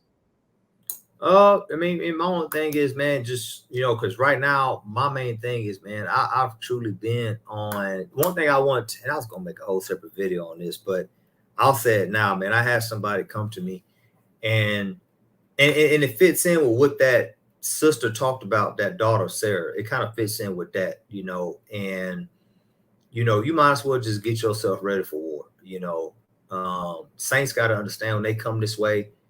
You know, one thing I've always told the people since I've been in this ministry is the book comes to life when you get in the walk. It comes to life. Right. The hate is real. The love is real. The jealousy and the envy is real. Everything that book talks about, it comes to life once you start walking this thing out. When you ain't living nothing and you ain't walking nothing, it's fake. It's not real. You know, but when you start walking the book out and you start iron sharpen iron, and you start living amongst the saints and you live in community and you live on a community, and you know, you make sure that you are in fellowship with the saints and things of that nature, the book literally comes to life. Because what's something that we don't practice? We don't practice how to love our brother and sister as we love ourselves. But when you are coming together, you start rubbing elbows with one another, now you're able to put those things in practice. No one, even if you solo out there, you don't have a problem with the first 4 commandments. Oh, I love y'all. I don't take y'all's name in vain. No, I don't worship any other gods. I keep the Sabbath, right? You know, you say this at least in your subconscious, in your conscious mind. You're saying that you do these things. You say that I love y'all, and you say you love your brother and sister. It's easy to love your brother and sister when you just see them one day a week. It's simple. You can at least put on the veneer of love. You know, you can at least give fake hugs and put on a fake smile, and you know what I'm saying? But until you actually get around them and you rubbing elbows with them on a day in, day out basis, man, that's when it comes to truly, the book truly comes to life. And I had a head of fellowship contact me, and he says, "Man, one thing I don't know how to do, man, is just, what about you?" I'm like, "What do you mean?" He's like, "What about you, the leader?" I'm like, "What about you?" I said, "It's a lonely place. It's what it is. You know, it is what it is." I said, "What you need to do is just talk to other leaders." I said, "Talk to me." I said, "I'll talk to you." I said, "We could talk to each other." You see what I'm saying? Because your whole focus as a head, as a leader, is really centered around the people. Your life is really over as a head, as a pastor, as an elder, as a leader. Man, pastor was just talking about this, man. You have a family. So what do you think about this? If you're a leader, you know, when you got married, your life was over. When you had children, your life was really over, right? But then now you're ahead of an assembly, and you're ahead of a community, man, your life is really done for. You are truly a bondman of God. You are a servant of the Most High, is what you are. And, you know, this is why the heads don't need to be on the job. This is why they need to be free to just be on the land, to be in the community. So that way we could perform the book when there's sick among you, call for the elder of the community, right? Or the call for the elder of the, of the assembly. So, and our communities are assemblies is what they are. So they can truly give their time and attention to the Most High, give their time and attention into pouring into the people, building up, building homes, and, you know, helping the community to flourish and things of that nature. But the point I made to him was, brother, there's no discharge in this war. Just get ready to fight at the end of the day. And you have to be even stronger is what you have to be. You have to be just on another level. You know, it just is what it is. Right. And you have to be just the example and the epitome of the word around your people, or at least you should be striving to. And the people should see steady growth in us, because as you go, we go as a people. But guess what? I also told the brothers this: if you're just because you're here under me doesn't mean you're not a leader of your home. You know, you could be that same leader to that wife. You know, your wife should be seeing steady growth in you. You know, women, same thing for the children. The women, they should be seeing this. I could remember my wife's sister Erica she was proud of her mom, bro. She was literally proud. So that's it. So for women that thinks that, oh, this is a matriarchal ministry, man, listen, children could look to you to aspire to be like you. I just gave my daughter as an example of how she aspires to be like her. She saw the video of her mother get married to me. She saw John East walk down the aisle, get handed over to Frogman. She saw Sister Nadia get handed off, to Brother Lee and Brett and Tia. And she saw all these marriages take place. So these daughters are watching the mothers. These daughters are watching the older women in this thing, Yeah. So we just have to just put our head down. We can't poo-poo, we can't cry over spilled milk. And, well, I was in the world and I didn't know nothing about Yah, and I got these tats and I got this. So what? Get right now. Just be happy and content where you're at right now. Yeah. I get this example to saints all the time as well, where, what do you think the generation that was born, let's say they were born 1895, right? And then next thing you know, as they're coming of age, World War I breaks out. It is what it is. That's the time they was born in. They can't change it. Some young men did not live past 18, 20 years old. They couldn't even bear children and things of that nature. What do you think how the women felt? What about the people that lived in Germany? I watch documentaries on that, and it's like, oh yeah, these 12 years that Hitler was reigning was the most beautiful time of my life. And then all of a sudden World War II happened and their life was never the same. It's just, it is the time which we're living in now. Yeah. We just have to adjust. We're living in a time of COVID. I literally thought that we would never go back to the way life was. And I said that, I was like, man, I cannot believe this, that 2019 was going to be the last year that things was going to be normal. I made that statement to myself, but I told the saints, we can't cry over it. Like, so right now, we're building this community. And I'm 38 now, I probably won't even enjoy the fruit of my labor truly until, I don't know, maybe 5 to 10 years from now. I may be creeping up on 50 by the time I could sit back and be like, man, my home is built. The saints' homes are here. The Donna Hall is truly going. And, and now we're just, all the money we're making, we're keeping, and we can put it to other things now. And you know what I'm saying? And we could truly just minister to the people. You see what I'm saying? It's, I can't, I'm just going to build. I can't focus on what others are doing in the state that others are in. I have to focus on what's before me now. And we're trailblazing this thing and getting it done. Yeah. So we have to be encouraged and we have to stay fighting. So I told that brother, what about you? Take you out of the equation. Just focus on the fact. Now let's focus on things that we can be very thankful for. There's something you can be thankful to Yah for. You see what I'm saying? He's right. Got me. Hey, I had the breath of life. We got the Ruach. Hey, I'm in this ministry. Man, I have brothers and sisters. Man, he got me. He kept me. Man, he led me this way. I could still be lost in my sins. And he saved me from my sins. So there's so many things we could be thankful for, man. So much more we could be thankful for. And I just encourage people just to focus on those things. Hallelujah. Hallelujah. All praises, man. So yeah, so that's me. I'm done. if there's no other questions, then you ain't got nothing else. So no, I don't see any questions. Definitely, Elder Mitchell, definitely appreciate you taking the time to come on here. For those of you out there watching, definitely share this, hit the like button, subscribe. Also go over to Elder Mitchell's channel. Elder Mitchell, tell them your channel. It's Elder Mitchell SWKYE. It stands for Straightway, Kentucky East. So, okay. But it has all one word, Elder Mitchell, and it should pop up. Has a straightway with a shield and I think swords through it. It's black. So, all right. So definitely go over there. Elder Mitchell, he's been putting out some good videos. He put out some videos recently, so definitely check those out and go over to Pastor Dow's channel. Check out those videos he's been putting out. He put out 2 great videos the last 2 days. And go to his Patreon also. Yeah. Because he teaches like that all the time on there. But anyway, yes, with that said, I appreciate all y'all tuning in. And you are watching Spiritual Combat. Appreciate y'all, and shalom, shalom. Don't let Babylon break you. Don't let them break your soul. In time, stay woke, it's going down. We gonna wake up the tribes. Howard, willing. what you cooking? Last days. We about to wake up the tribes. Armageddon at the doorstep. Stay woke, it's going down. Babylon trying to break me. I need the Holy Spirit right now. We about to wake up the tribes. Spare not, cry loud. Yeah. We about to wake up the tribes. In time.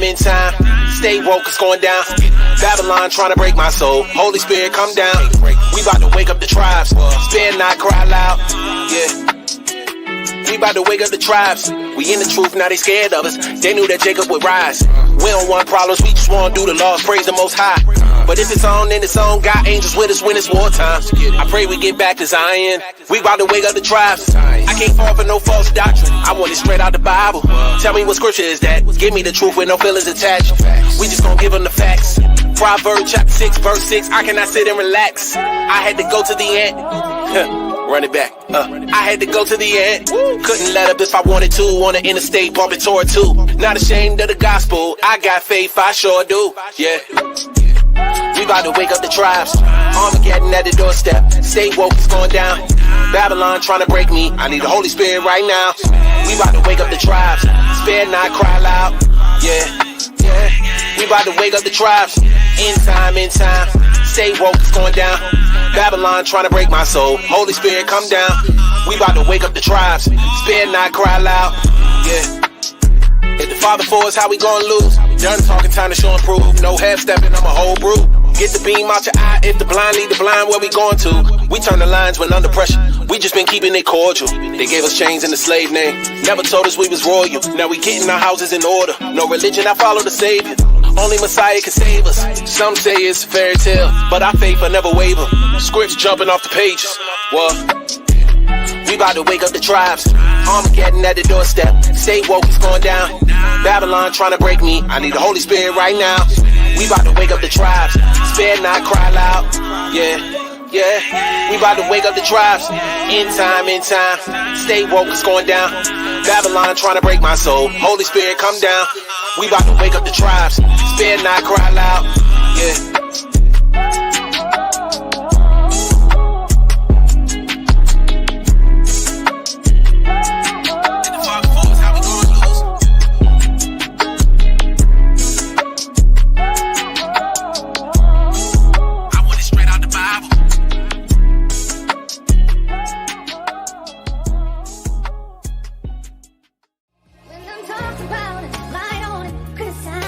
Don't worry about it, just complete your task. Keep pushing. Look, I got a song for you right here. It go like this. Hey, can't nobody say no when the Father say yes. If it ain't for me, it ain't for me, I ain't stressed. Hey, I just know he got in all my steps. Tell him they ain't seen nothing yet. Hey, prayers answered, I think he hearing us. The Savior's still alive, we ain't got that much time. Tighten up while you playing with that grace. Sinning before his face, when it pop off, you can't escape. When the trumpets blow, it ain't no wait. Let me get myself together, hold up. I wasn't ready, keep that oil in your lamp. Sword in your hand, don't you trust in no man unless they do what he's saying. The Messiah's our example. In his name, it ain't nothing that you can't do. I wrote a song about it, like to hear it, here it go, it's a sample. These ain't bars, these is parables. You ask me what this walk is all about, I'ma tell you flat out, repentance, endurance. You know, you gotta have the strength to keep going regardless of what it look like. The world say no, the Father say yes. No matter what they saying about you, to you, look to him. All of the answers is in that book. Trust me, ain't nothing changed. Yeah, hey, overwhelmed, I fall to my knees. Father, thank you for this air that I breathe. My good health and the fact that I believe. I can't believe you chose me, I don't understand. So many are more worthy. I know a few more qualified, they have it all. He don't call to prepare, he prepares the call. When he call, who gon' answer? Against the evildoers, who gon' stand up? Fearless, mercy to the stranger, the widow and her children. You do wrong and they rebuke you, that's a real friend. Hold on to that, that's priceless. These nations throwing stones at the throne, don't know what's going on, provoking him to anger. One day he gon' show him, the Lion of Judah. I don't think they ready. Euphrates River dry, we getting close to Armageddon. Whoa. Somebody better tell them who they playing with. The ruler of armies, yeah, the savior on his way again. Nations gon' be bowing down at his presence. The same mouths that blaspheme, confessing. I don't wanna get caught on the wrong side. When he crack the sky, it's gonna be terrifying. So it's the covenant we cleave to. Abba, have mercy on your children, we need you. We keeping the laws, commandments in your feast too. I'm trying to see that land of milk and honey. Got a sweet tooth, the devil is a lie, and we gon' preach truth. You get one life, ain't no sequel. The last season, Moedim, ain't no getting through them gates without that blood on you. I can tell he ordering my steps, cause when the